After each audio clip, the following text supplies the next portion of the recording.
In this video, I am going to discuss with you three important things: path parameters, query parameters, and finally headers.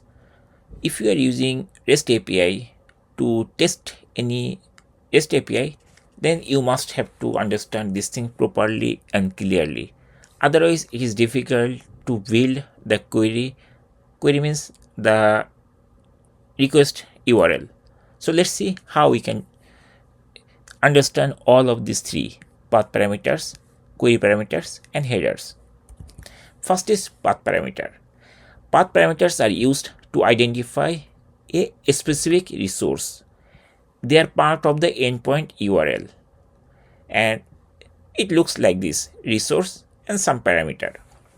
The parameter may be only one value or multiple values separated by slash, and mostly it is used in GET API, like booking 10.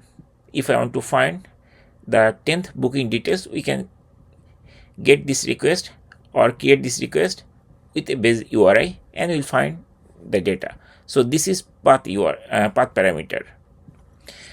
This path parameter is used to generally fetch, update, or delete a specific record.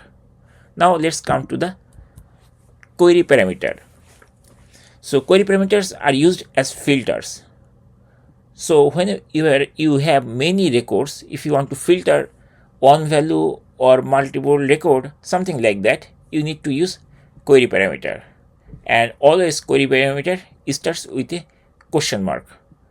So before the question mark, it is the resource, and after question mark, it will be the parameters with key value pair. First portion will be key and second portion will be value. Key and value will be separated by equal sign, and there might be multiple key value pairs. If there is more than one key value pairs, then it will be separated by an ampersand sign like this.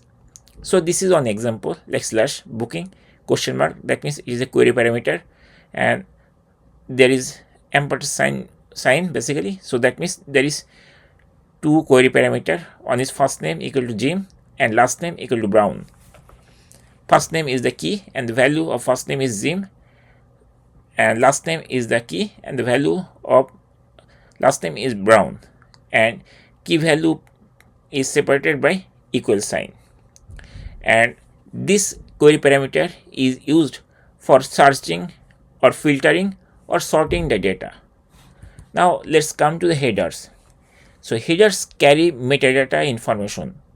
So these are the extra data about the request we send or the response we get.